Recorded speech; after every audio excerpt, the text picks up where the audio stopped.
Здравствуйте! Сегодня хочу вам представить выкройку. Долго думала, надо ли это делать. Потом решила, что надо. Мы уже строили мужской свитшот. И эта выкройка создана на этой же основе, за исключением одного нюанса. Я строю выкройку на большой размер.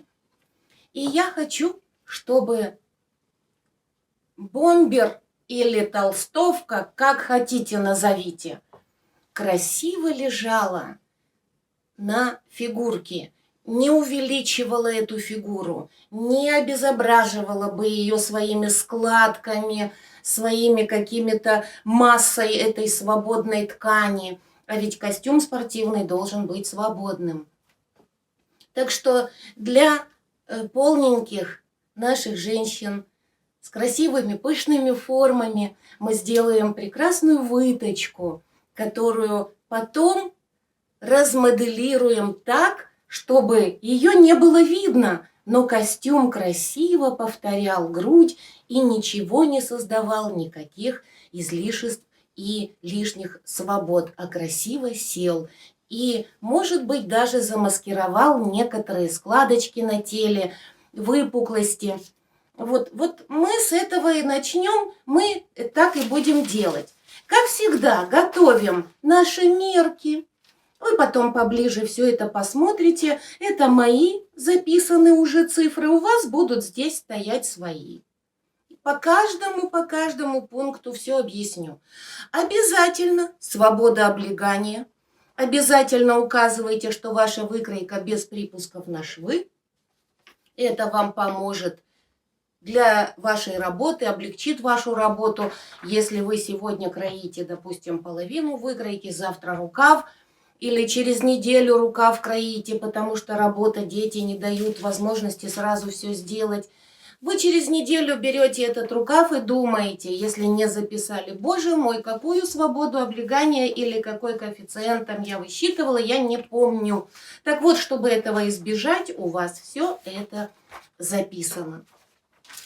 Я выписала для вас элементарные формулы, которые помогут вам не заморачиваться с глубиной, высотой проймы, высотой оката рукава. Все это покажу, как это делается. Я уже построила брючки. Я уже построила рукав. Это для того, чтобы ускорить процесс и не отнимать у вас очень много времени. И построила саму выкройку. Воротник, капюшон мы будем делать, когда мы определим, какой же будет дизайн этой кофты. Это схема, это просто выкройка, которую мы будем моделировать. И вот эскиз изделия будет тогда, когда мы придумаем, а что же мы хотим, куда мы хотим деть эту выточку, а хотим ли здесь молнию, хотим ли мы капюшон или вместо капюшона воротник, а какой будет у нас рукавчик, отрезной, не отрезной, будут ли там кнопочки. Вот это все мы будем создавать в нашем эскизе. Но для того, чтобы хоть как-то начать работу, надо сделать трафарет, то есть выкройку, на которой мы будем работать. Приступим. Подготовили лист бумаги, который будет у вас длина вашего изделия плюс 10 сантиметров для того, чтобы мы построили баланс полочки. Длина изделия плюс 10 сантиметров. В ширину ваш обхват самый широкий. То ли это будет бедро, то ли это будет грудь. То есть самый большой обхват ваших окружностей. Плюс обязательно хотя бы 10 сантиметров к этому, для того, чтобы вам было где размахнуться и красиво построить чертеж. Естественно, вы сделали, все произвели мерки, обмерили себя. Начинаем. Вы для себя на бумаге должны написать те мерки, которые вы обмерили, которые вам необходимы для конструирования данного изделия. Как обычно, начинаем. Пока что мы не берем во внимание капюшон и воротник, который у нас будет. Мы еще не знаем, что это будет. Мы работаем только над скелетом нашей кофты, а затем в следующие видео будут брючки. Значит, начинаем. Пошли, девочки, сверху, с нашей головы. Полуобхват шеи. Записываем все в половинном размере. Это удобно, чтобы потом не тыкать калькуляторы. Полуобхват шеи. Записали показатель. И сразу же для удобства запишите, как обычно он рассчитывается. Полуобхват разделили на 3 плюс 1, и у вас сразу готовый результат написан. И вы с этой бумажки, когда будете конструировать чертеж, создавать шейку по спинке, вы уже будете знать, какую величину вам отложить. Это очень удобно, не поленитесь. Полуобхват груди записываете. Полуобхват талии, он нам постольку-поскольку здесь нужен, он больше для брюк нужен, для кофты он так себе. У нас не прилегающее изделие, оно не имеет боковых выточек, оно не имеет по спинке, по полочке талиевых выточек, а имеет только лишь нагрудную выточку по полочке и плечевую по спинке. Полуобхват бедра. Длина спины до талии, которая всех так пугает, или 1/4 вашего роста, если вы не можете ее обмерить. Длина переда до талии. Длина плеча. Мне привычнее называть ширина плеча по старая школа. Ну, длина вашего плеча, она не может быть меньше 11 сантиметров, учитывайте это при произведении мерки. Ширина спины. Сразу же, смотрите, в выкройке ширина спины. У нас же выкройка сложена как бы вдвое. Мы кроим половину, полуобхват. У нас спинка вдвое сложена и перед вдвое сложен. Значит, ширина спины раз сложена вдвое. Разделите сразу на 2. Прибавьте свободу на облегание и запишите готовый результат. Или можете пока что не прибавлять свободу, а хотя бы записать разделен на 2. И вам тогда будет очень удобно ориентироваться, вы не допустите ошибку и не забудете разделить на 2. Ширина проймы. Ширина проймы для вас я записала здесь формулы. Все покажу, можете сейчас их записать. Это элементарно. Полуобхват груди делен на 4. Это будет ваша ширина проймы с минимальной прибавкой. Уже с минимальной заложенной прибавкой сюда на свободу облегания.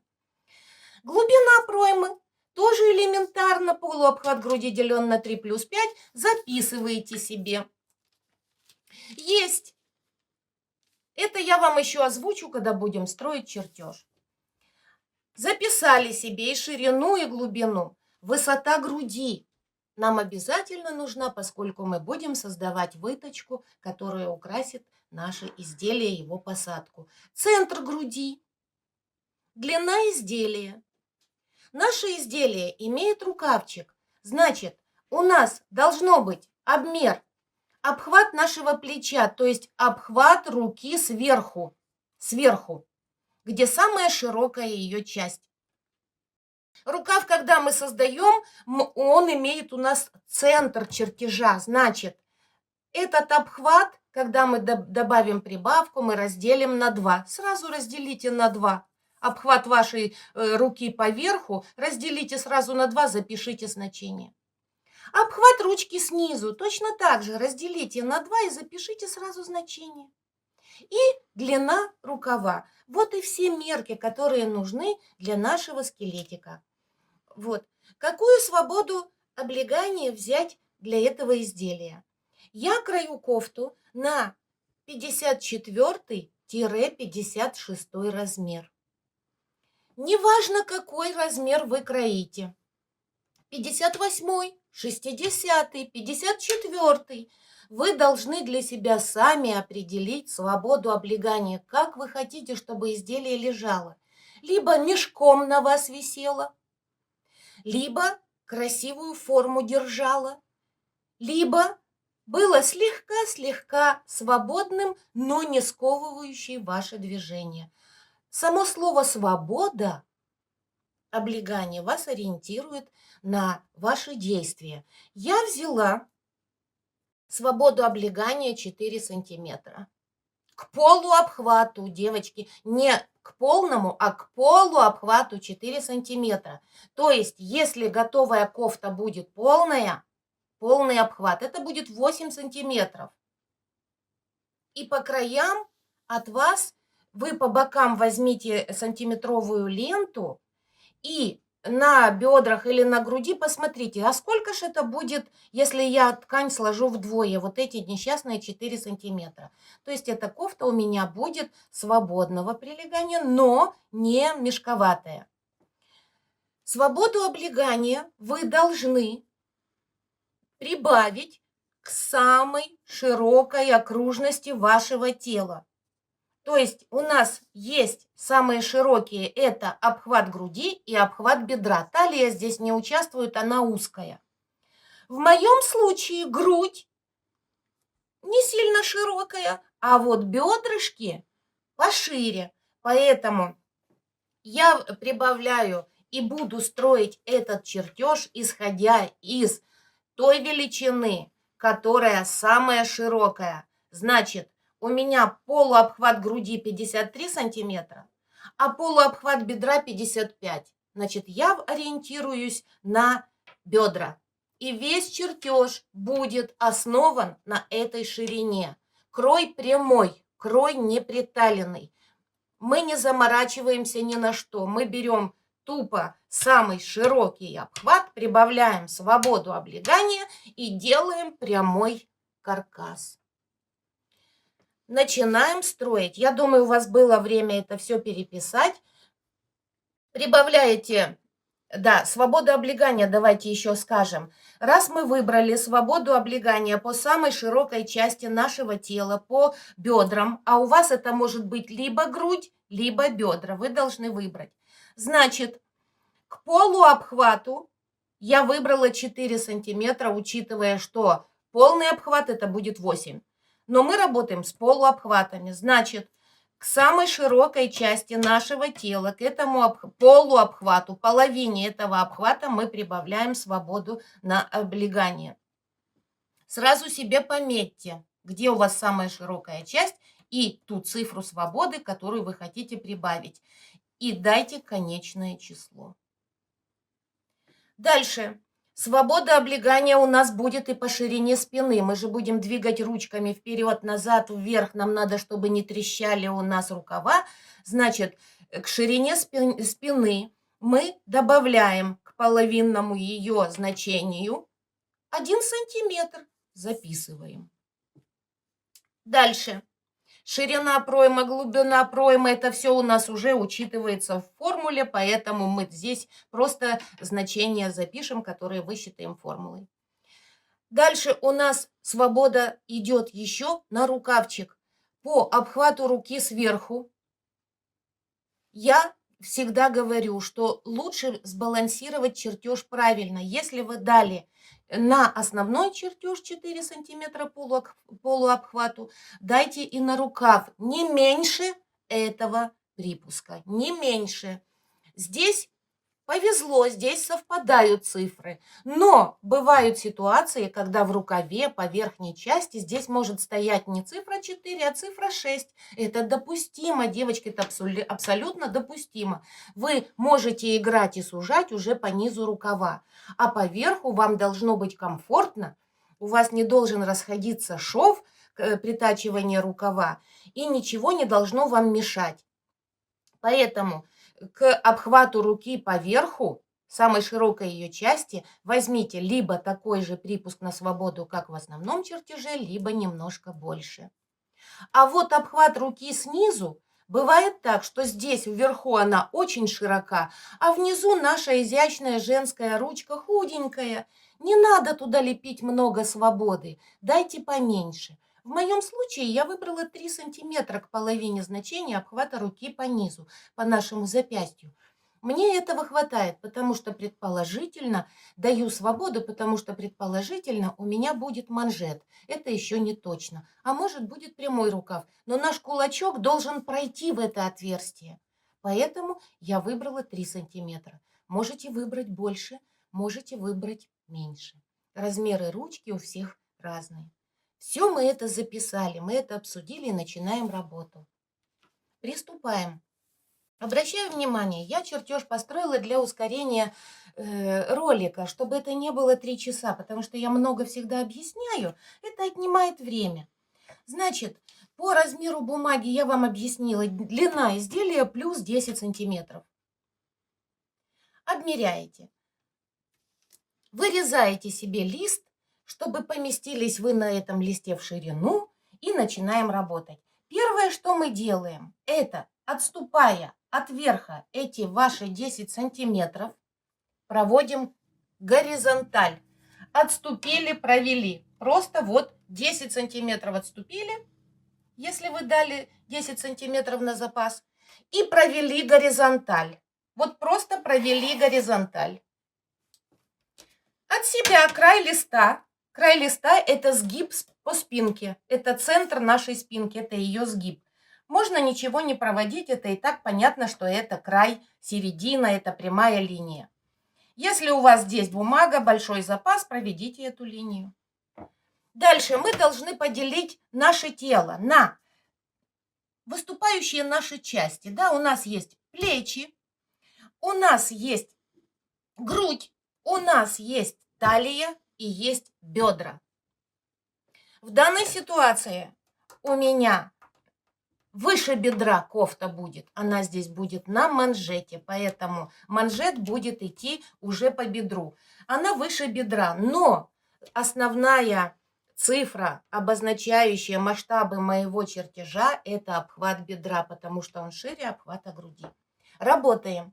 Наносим эти линии. Начинаем от нашей горизонтали, которую мы провели. Это и будет наша шея по спинке.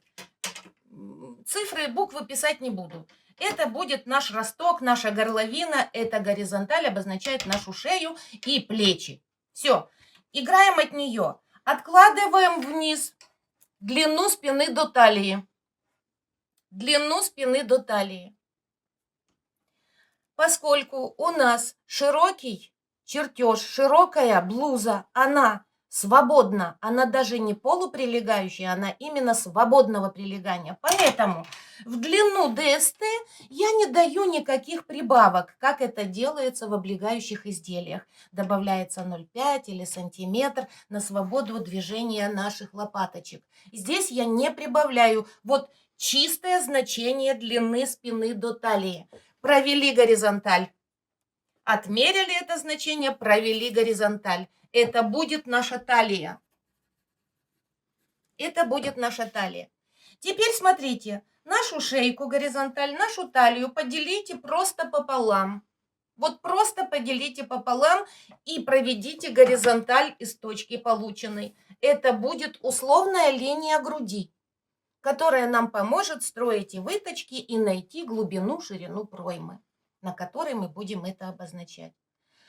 Дальше у вас пошло, если это у вас кофта ниже бедра, вы обязательно от линии талии вниз отступаете 18-20 сантиметров по стандарту, либо то бедро, которое вы на себе замерили, то значение, и проводите горизонталь, обозначая линию бедра.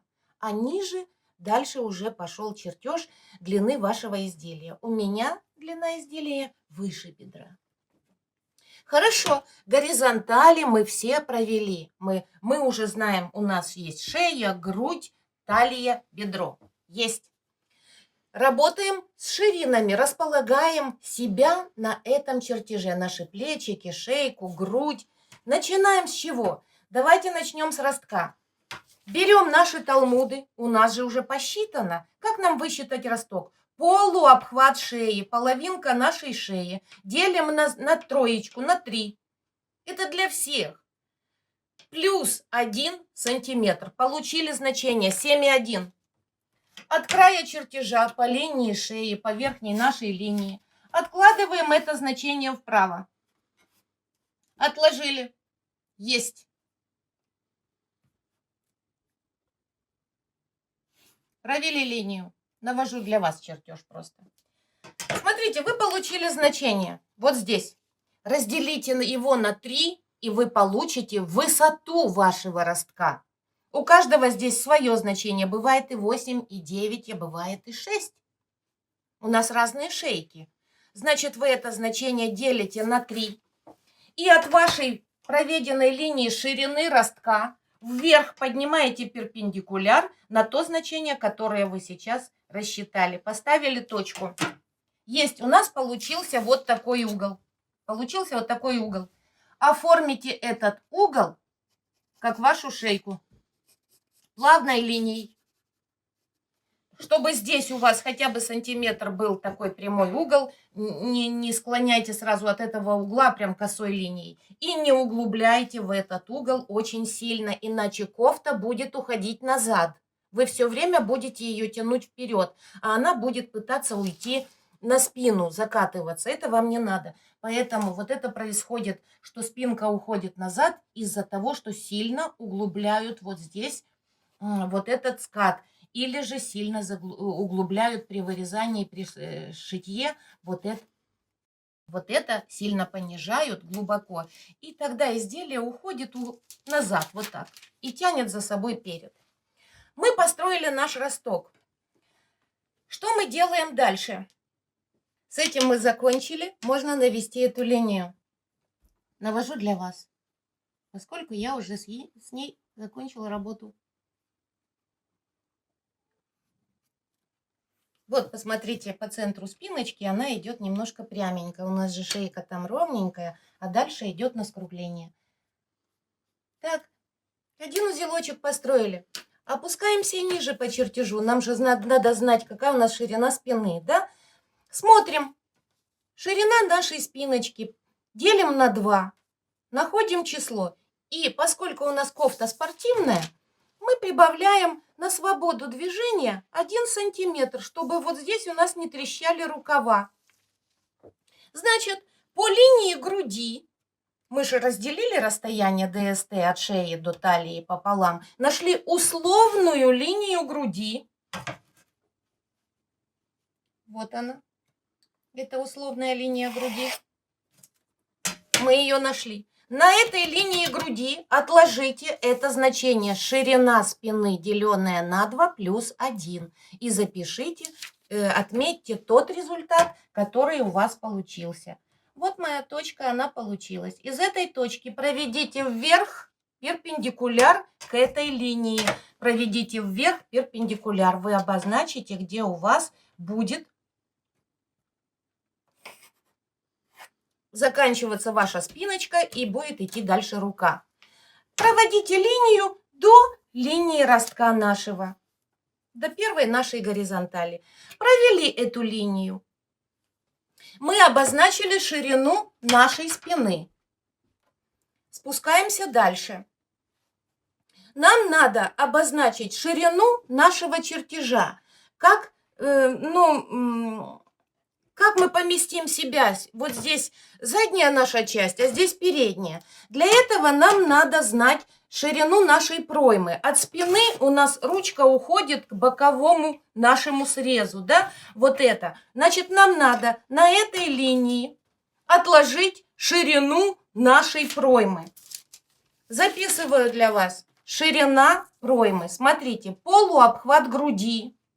Полуобхват груди делите на 4. Получаете значение. Это будет ширина вашей проймы, уже с минимальными припусками. Откладываете от вашей ширины спины, откладываете это значение. Отложили.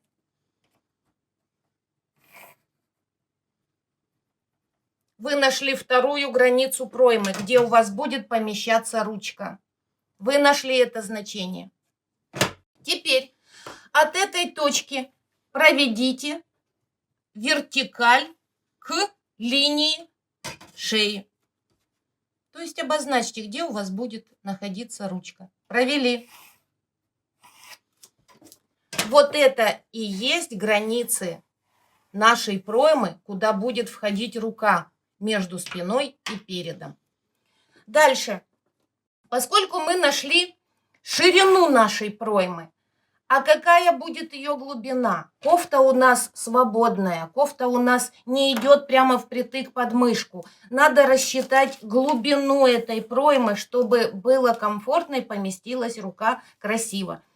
Считаем глубину нашей проймы. Записываем. Полуобхват груди делим на 3 и плюс 5. Это будет для больших размеров практически почти минимальная глубина проймы, то есть будет очень свободно для тех, у кого большие размеры, рука будет двигаться свободно, она не будет не сильно занижена к талии, это дырка для рукава, вот, и не сильно поднята вот к самой подмышке, поэтому воспользуйтесь этой формулой, не меняя в ней ничего, кроме того, что вы подставите полуобхват груди свой. И получите значение. Значит, отступаем от нашей по спинке горизонтали линии шеи нашей. Я вам подпишу, чтобы она была, вы понимали. Шея, росток. Вот эта линия. Навожу ее посильнее. Вот. Углубляете с этой вершины, с линии шеи вниз. Проводите по линии ширины спины нашей, которую мы обозначили, вот это значение, глубину проймы, которую вы высчитали, в моем случае 22,7. Нашла точку, поставила, провела эту линию глубже, поставила. Вот моя точка. Соответственно, с этой линией точно так же. И соединила. Вот этот квадрат, в котором вы будете помещать свой рукав. Дальше. Вот вы берете это значение, ширину вашей проймы, делите пополам, находите точку. Нашли. Проводите перпендикуляр до самого низу чертежа. Это будет ваш боковой шов. Бок, боковой срез, боковой шов. И у вас эта спинка, эта полочка. Нам осталось построить плечико. Как же нам построить это плечико? У нас есть вершина ростка. У нас есть ширина спины. Мы должны наклон плеча здесь найти. Как это делается? Может быть, сантиметровую ленту возьму, так будет нагляднее, чем на линейке. Смотрите, это делается просто элементарно. Берете ширину вашего плеча, длину плеча, в моем случае 13 сантиметров. Ничего сюда пока что не добавляем, просто плечо длиной 13 сантиметров. Находите 13 сантиметров, ставите в вершину ростка.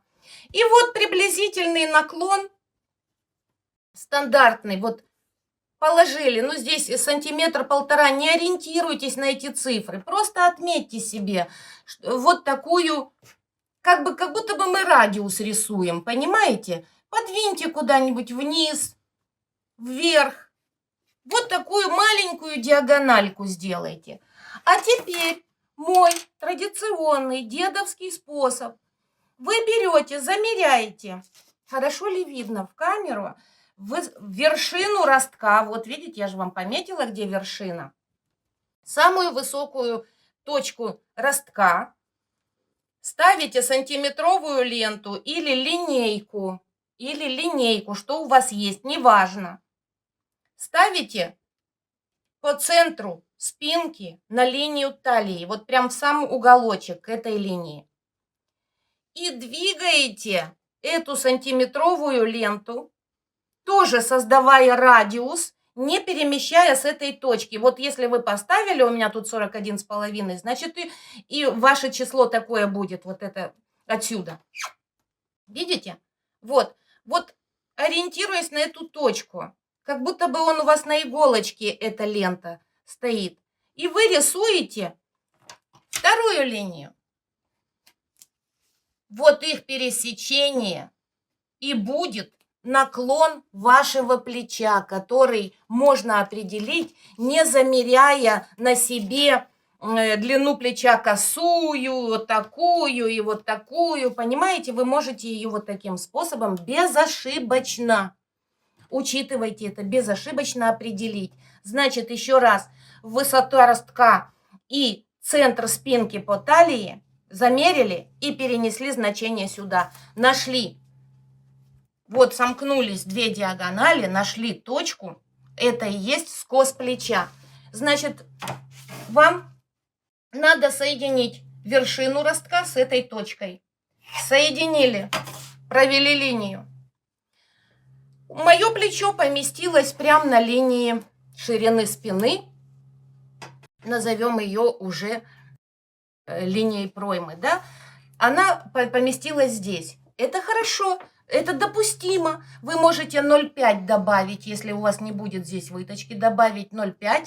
Для того, чтобы свободненько вы потом, когда будете сшивать плечо, припосадите это. Для того, чтобы красиво вывести саму пройму. У нас уже спина готова, мы все уже сделали, и плечо, и можно выводить пройму. Но в моем случае здесь будет выточка. Для чего? Вы можете кроить плоский крой. Для больших размеров допустим плоский крой. Это когда спинка и полочка идентичны, за исключением углубления проймы. Иногда с учетом баланса, но без выточки. Иногда с учетом баланса, а иногда можно баланс даже не строить, потому что свободный крой широкий позволяет это делать и упрощает работу. В этой свободе, в этой ширине вы поместитесь в любом случае, и оно будет сидеть. Вот. Но у нас не плоский крой. Я хочу сделать спортшик, красивый, дорогой костюм. Для этого у меня здесь будет по дизайну, возможно, какая-то кокетка. И я могу положить эту кокетку очень красиво, без вот этих складок, которые будут уходить под руку. Для этого, чтобы она красиво легла и повторила контуры плечика, несмотря на то, что это свободное изделие, я создаю выточку по спинке, которую потом смоделирую в кокетку. Как она строится? От линии ростка, высшей точки ростка, по линии плеча, которую мы уже нарисовали, отступаем 4 сантиметра. Отступили 4 сантиметра, провели линию. Я могу ее уже провести окончательно, эту линию. 4 сантиметра есть. Ширину спины поделите, просто вот тупо поделите пополам, найдите точку. Условно проведите линию, как вы хотите. А можете просто поставить точку и не заморачиваться. Вот я нашла середину, скажем, да, провела такую горизонталь. Какая же длина выточки может быть в данной ситуации? В больших размерах выточка может быть от 8 до 10 сантиметров. Если сутулая спина, если здесь жировик большой, эта выточка 100% нужна. И она тогда лучше сделать ее короче, 6 сантиметров. Если вот здесь на спинке холка такая вот выпуклая, сделайте короткую. Вам надо, чтобы эта выточка легла на холку, а вниз не уходила, чтобы она не подчеркнула вашу холку, а наоборот, по спиночке сгладила это все и красиво легло. Значит, мы из этой точки плечевой верхней опускаемся к нашему вертикали, которую мы поделили ширину спины пополам, и откладываем в этом месте. В моем случае это будет 8 сантиметров, эта выточка. 8 сантиметров. Я отложила. Вы откладываете, выбираете от 6 до 10. Это все индивидуально. Если вы хотите среднюю, берите 6-8. 10, ну, я считаю, что это крайности, но тем не менее по технологии 10 допустимо, это максимальный допуск, который может быть. Определяю, какой ширины я хочу выточку. Вы можете выбрать ширину выточки от 1 сантиметра и даже до 3. Все зависит от формы вашей спины, от ваших лопаточек, жировых образований и всего прочего. Мы не строим облегающие платья, мы строим свободную кофту. Мне достаточно для того, чтобы работать с кокеткой, 1 сантиметра. Хорошо, я по линии плеча беру и откладываю. От крайней точки выточки по линии плеча 1 сантиметр отложила. Соединила этот сантиметр с краем нашей выточки. Мы же уже отложили 8 сантиметров, вот край нашей выточки. Соединяем. И когда мы соединяем, мы замерили, что у нас здесь 8 сантиметров, да? Сразу приставьте цифру 8 к краю выточки, нижнему краю выточки, и проведите эти 8 сантиметров вверх. Вот даже не заморачиваясь, там проведите, потом отложите, вы сразу 8 отложили и поставили вверх. И увидели, что эта линия немножечко на 2 миллиметра выше нашей основной линии плеча. Мы выровняли стороны нашей выточки. У нас есть уже край плеча, да? Мы добавили 1 сантиметр. Вот эта точка, которую мы определили как край плеча нашего, да? От нее по линии плеча мы должны добавить этот раствор выточки, то есть добавить этот сантиметр. Но мы же его здесь нарисовали, значит, к этому плечу нашему, которое мы нашли, мы добавляем смело 1 сантиметр, потому что у нас раствор выточки 1 сантиметр. Находим эту точку и соединяем эту точку с краем нашей выточки, с правым ее ребром. Соединяем, смело соединяем и наводим, это уже окончательная линия. Мы построили наше плечико. Наша задача сейчас красиво оформить нашу пройму. Не надо, пожалуйста, обратите внимание, очень важно, не надо вот здесь слишком углубляться, не надо. Должен быть красивый округлый срез, потому что если вы здесь углубитесь, у вас пришьется рукав и будет здесь как бы болтаться. Вы вырежете часть спины, и у вас рукав будет тянуть на спину. Будет некрасивая посадка. Здесь должно быть без фанатизма. Пожалуйста, не меньше 2,5 сантиметров. Вот здесь у нас будет такая диагональка, биссектриса. А лучше 3, 3,5. А уж на примерке вы можете лишнее убрать. Лучше больше, чем меньше. Это правило такое есть. Для свободы работы можете разделить вот этот участок, глубину проймы и линию шеи на 3 части. Можете разделить на 2 части. Это кому как удобно. И соединяя эти точки, ну, допустим, пополам поделили, легко провела эту линию прямую для себя, для ориентира. Вот. Здесь тоже можно разделить этот участок пополам, провести вот такую линию, потом здесь замерить. Но это все такое себе. Значит, у вас вот здесь пошла прямая линия. Смыкайте ее с шириной спины, не забирая эту ширину. Не надо сюда уходить. Если у вас красота линии требует сюда зайти, это не должно быть больше 2 миллиметров. 2-3 миллиметров это предел. Вот просто предел. Нельзя. Иначе вы свободу из ширины спины заберете. Вам это не надо. И просто соединяете красиво, плавно. Вот здесь прямой угол. Хоть бы полсантиметра. Просто прямой угол рисуете. И дальше выводите плавненькую линию. Вы нарисовали здесь прямую линию, а вы ее здесь вот чуть-чуть скруглите. Вот, ну, совсем капелечку. То есть ваши глазки видят, какая должна быть линия. Красивая она или она не очень красивая. Здесь прямой угол тоже, ну хоть бы сантиметрик сделайте. Это для удобства работы дальше и для того, чтобы ручка красиво здесь лежала, а не получилась потом вот такая треугольная низ вашей проймы.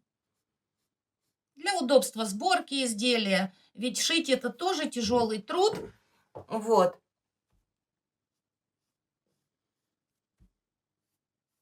Мы нарисовали. У нас получилась уже спинка. Тут мы поделили, нашли боковой срез. Тоже мы можем его уже обозначить. У нас спина готова. Ой, без заморочек у нас спиночка наша готова. Все, это тот максимум, который требует для создания спинки в данной кофте. Когда мы будем моделировать, это будет следующее видео, я поработаю над дизайном, я еще точно не знаю, как будет выглядеть эта кофта. Вот, но я буду шить 2 костюма разных, но они будут все спорт-шик, они будут выглядеть очень дорого и красиво.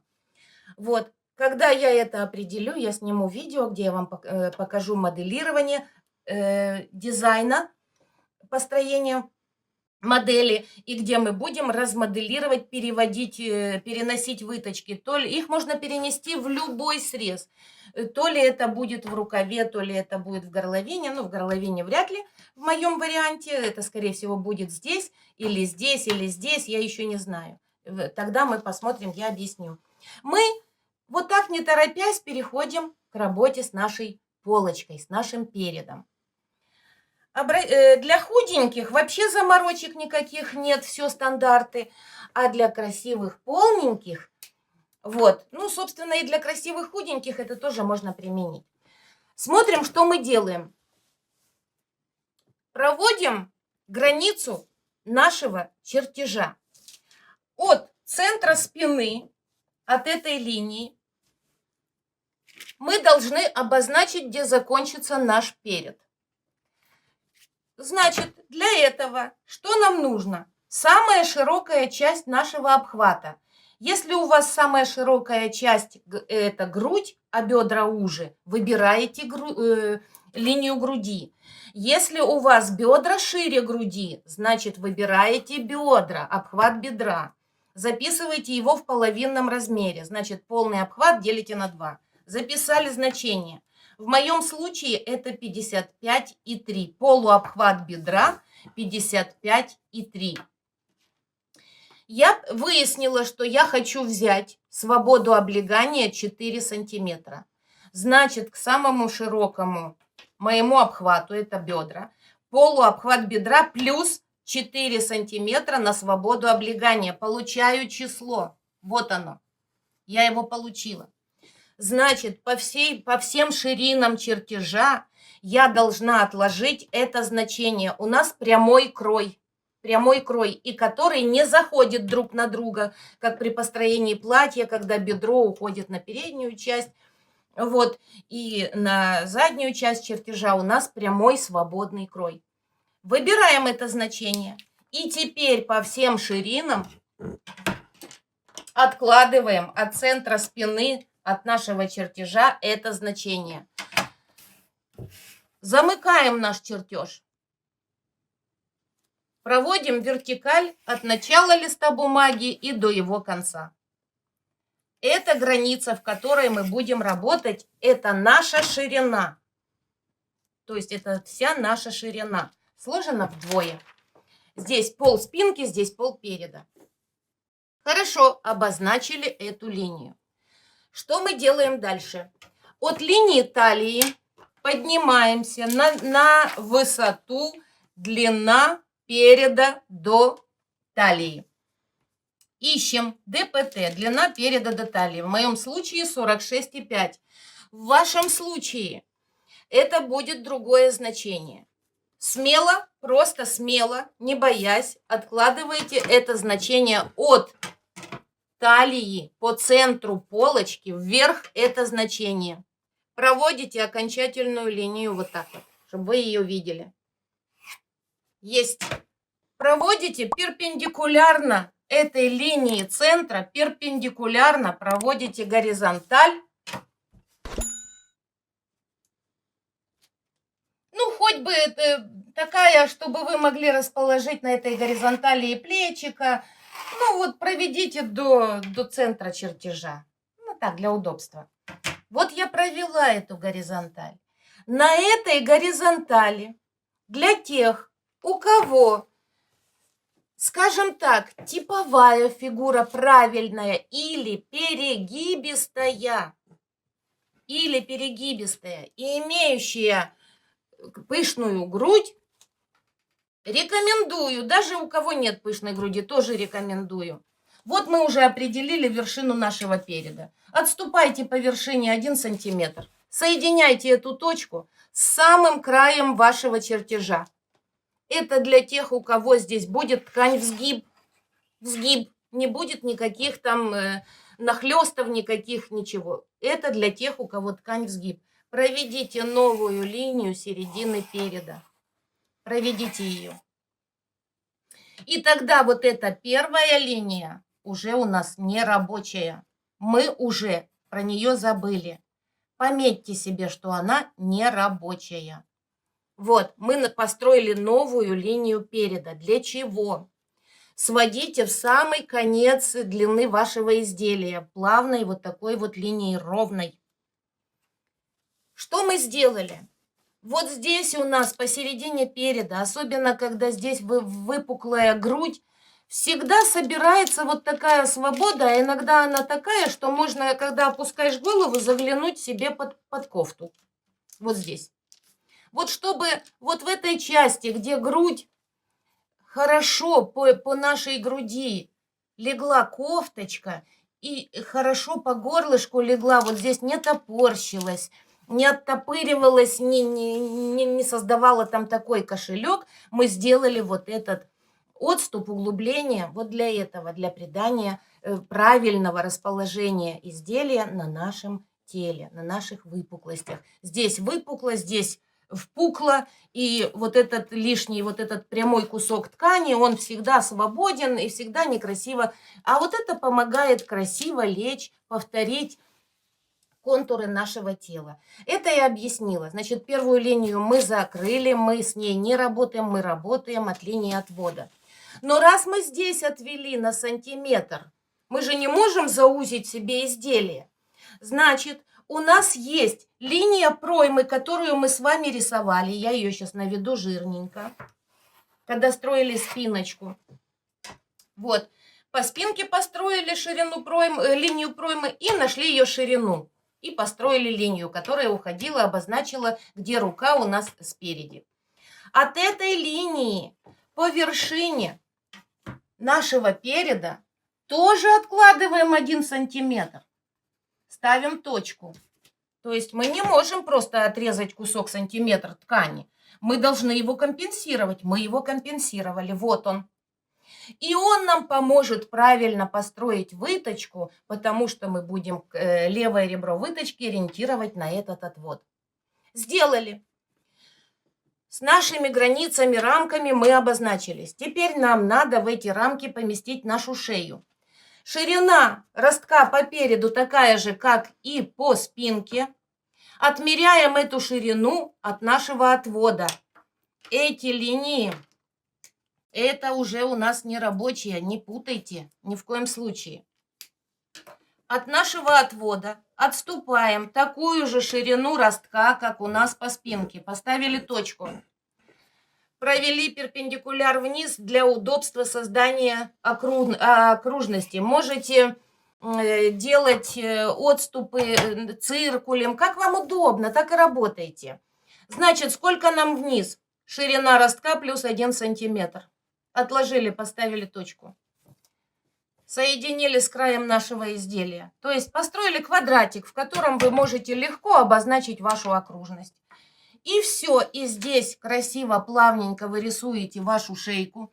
Вот здесь под прямым углом, здесь под прямым углом. Это все для удобства работы, потом сборки изделия. И выводите кругленькую вашу шейку. Это уже окончательная линия нашего чертежа до моделирования. Когда мы будем моделировать, мы будем менять эту линию, как мы захотим. Мы построили нашу шею. Молодцы! Но теперь у нас есть еще плечи. У нас есть еще и спереди рукавчик. Как же нам дальше быть? А вот как нам быть. Граница у нас уже обозначена, ширина переда, поскольку мы высчитали по формуле ширину проймы. Нам надо отступить от вершины ростка по переду 4 сантиметра. А как мне вам обозначить? Ну, это влево. С моей стороны это влево. То есть вглубь чертежа 4 сантиметра. Это классика, это стандарт. Вот. Хочу сказать, что вот эта выточка нагрудная, она может идти и отсюда. Бывают такие ситуации, но нам отсюда не надо. Нам все равно, где она будет расположена. Я ее расположила классическим образом только для демонстрации ее вам. Поскольку все равно я буду ее закрывать и отсюда убирать, моделировать. Здесь какие-то кокетки, срезы. Но она мне нужна, потому что я хочу, чтобы эта женщина, которая будет носить этот костюм, я ее люблю и уважаю, чтобы она выглядела очень красивенько. Вот. Значит, нашли 4 сантиметра, опустились вниз на 1,5. Нашли точку. Перпендикулярно, просто вот к линии ростка, просто 1,5 сантиметра вниз. Нашли точку. Соединили. Соединяю для вас, чтобы было видно. Вершину ростка с найденной точкой. Вот это и есть граница высоты нашей выточки правого ее ребра. Центр груди отложили, высоту груди отложили и нашли точку крайнюю, где будет низ нашей выточки. Ее глубина. Проводим. Из найденной точки проводим. Соединяем, просто вот соединяем эти точечки. Все. Как найти нам вторую часть этой выточки? Это вообще проще простого. Объясняю. Смотрите, мы нашли 1 сантиметр точку линии отвода нашего, который мы здесь отводили. Вот наша точка. Нам надо эту точку соединить с нижней границей нашей выточки. Вспомогательной линией. Провели. Дальше. Какая должна быть выточка? У нее должны быть все стороны равны. Все, замерили. Правое ребро выточки, наше уже, которое мы уже все построили, замерили. Не отводя линейку из этой нижней точки выточки, ставим вторую точку. Все, мы обозначили, где выточка наша заканчивается. Она у нас готова. Наводим. Вот это расстояние мы перенесли на эту линию, на левую часть нашей выточки. Соединяем эти линии. Это уже готовая линия. Соединили. У нас уже есть выточка. У нас уже есть перед чертежа. Потому что мы уже горловинку нашу построили. То есть, смотрите, уже часть переда у нас готова. Я думаю, все видно. Идем дальше. У нас построена только часть плеча. Как построить вторую часть плеча? Элементарно. Просто в данном крое, просто элементарно. Это свободный крой, без заморочек. Берем точно так же. Хотите, возьмите линейку. Вот просто линейку возьмите и посчитайте. Мое плечо 13 сантиметров, ваше плечо другая величина. 13, но мы уже часть построили. 4 сантиметра мы уже из 13 построили. Значит, что нам надо? 13 минус 4. Остается у нас 9 сантиметров. Вот берете хоть линейку, хоть сантиметровую ленту, неважно. Вот 9 сантиметров. Провели еще. 9 сантиметров. Провели еще. 9 сантиметров. Вот мы нашли эту диагональку. Берем наш сантиметр или линейку, неважно. Крайняя вершина нашего переда, ростка нашей передней половинки. Крайняя точка. Линейка закрывает, покажу сантиметровой лентой. Вот ставим в крайнюю точку, край сантиметровой ленты. Приводим ее в край нашего чертежа. Не отвода, а край нашего чертежа, который мы строили раньше. Вот эту нерабочую линию. Вот, поставили. Замерили это расстояние. Ведем, ведем, ведем, ведем, не смещая с этой точки. Видно эту точку? По линии талии. Все повторяем, как на спинке. Значит, чтобы было видно. Вершина ростка. Линия талии по переду, по центру переда. Замеряем это расстояние. Не убирая сантиметровую ленту с линии талии, с точки ее центра. ведем, ведем, ведем, ведем, ведем до того значения, где у нас начиналась наша проверочная диагональ. Ставим точку, где они пересекаются. Вот я нашла точку пересечения вот этой диагонали и вот этой нашей плечевой предполагаемой. Значит, я вот в эту точку должна свести край выточки. Это и будет наклон плеча, определен дедовским старым способом, беспроигрышным. Беспроигрышным. Соединяем эти точки. Вы же отмеряли тогда остаток выточки, да? У меня 9 сантиметров, у вас может быть другое число. Проводили эту диагональ и потом сверились. Вы определили наклон плеча. Мы с плечом и выточкой закончили. Боковой шов по полочке у нас тоже, боковой срез по полочке у нас тоже готов, поскольку это является середина ширины нашей проймы. И спинка, и полочка у нас готовы. Наша задача сейчас, выводя из края плеча под прямым углом перпендикулярно к этой линии, приложите любую линейку, вот так вот, и проведите, ну так буквально до сантиметра, просто под прямым углом, вот просто под прямым углом. И дальше, не углубляясь сильно вниз, не выходя за линию ширины проймы, сделать красивый, плавный срез нашей проймы, учитывая вот этот прямой угол. Вот он, прямой угол. Обязательно, потому что когда вы плечики сошьете вот так вот, у вас должно быть там, ну, плечико вот такое красивое, а не вот такое.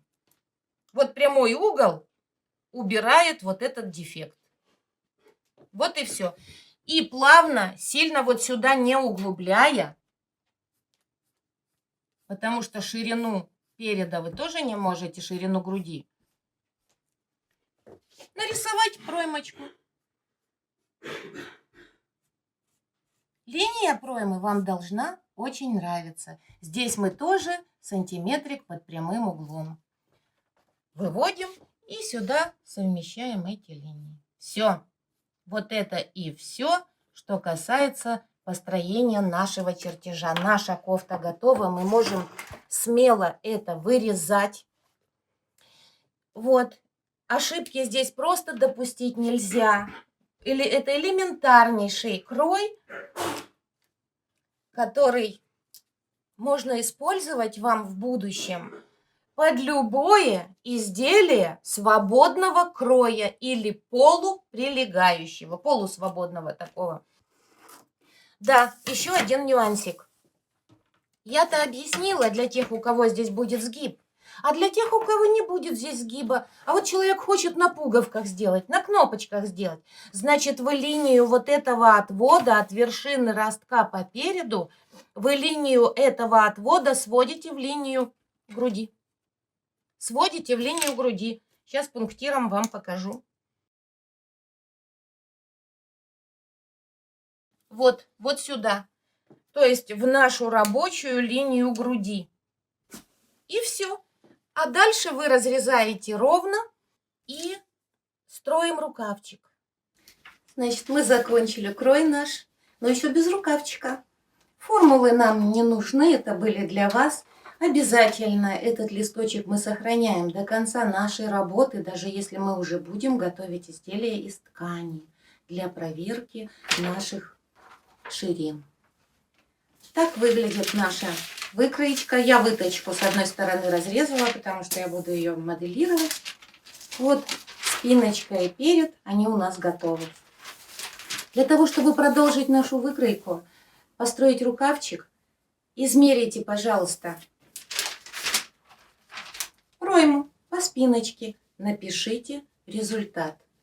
Подпишите выкройку, сколько свободы вы дали, что она у вас без припусков. Это выкройка без припусков на швы, поскольку она будет моделироваться, чтобы потом не запутаться. А то здесь будут припуски, а потом начнем мы ее кромсать, резать, там без припусков, там с припусками. Поэтому для моделирования создается выкройка без припусков. Точно так же по переду. Замерили проймочку на ребро, ленточку на ребро. Записали в уголочке, какой длины ваша пройма по переду. Подписали, что у вас без припусков и свобода облегания 4 сантиметра. Вот и все, что касается такой элементарной простой выкройки. Но все равно видео получилось длинным. Дорогие мои хорошие труженицы, что хочу сказать по плоскому крою. Вот, скажем, плоский крой без выточки. Закроем выточку, нет выточки. Вот просто полуплоский крой. Не имеет значения, какого он размера, если это кофта свободная. Не полуприлегающая, свободная, обычная спортивная кофта или же такой балахонистый ветровочка, курточка такая балахонистая, то есть свободный. Можно применять для больших размеров, для 60-го. Даже я шила костюм, где обхват талии был 1,50 м. Вот. Плоский крой можно применить, но в этой ситуации вы обязательно повторяете перед точно так же, как и спинку, но спереди углубляете пройму на 1 сантиметр от середины высоты проймы до скругления. Увеличиваете, углубляйте на 1 сантиметр. Даже без баланса. Обычный плоский крой допустимо применять для больших размеров. Единственный маленький нюансик. Пожалуйста, девочки, у кого очень большая грудь и животик, по низу изделия, по центру опуститесь от 2 до 3 сантиметров по низу. 3 сантиметра. Проводите эти 3 сантиметра по низу до середины выкройки и сводите в боковой шов на нет. Без всякого понижения. То есть делаете плавную линию понижения к центру от 2 до 3 сантиметров. Это для того, чтобы, когда вы оденете на себя этот плоский крой, даже несмотря на то, что он такой вот широкий и позволяет, ну вот смотрите, чтобы он у вас здесь не подскочил, потому что он же уйдет на грудь. И вот видите, я подняла на грудь, и у меня сразу вот здесь подскочило. Чтобы вот здесь не было как подстрелено этой ямы, вы добавляете эти 2-3 сантиметра. Это единственный нюанс для плоского кроя. Для больших размеров. Девочки крупненькие всегда страдают тем, что боятся выкройки плоского кроя. Не бойтесь, вы будете красивы, если вы правильно научитесь чувствовать свое тело, любить свое тело и любить себя. На этом все, мои хорошие. Будем в следующем видео строить рукав. До новых встреч. Спасибо за внимание.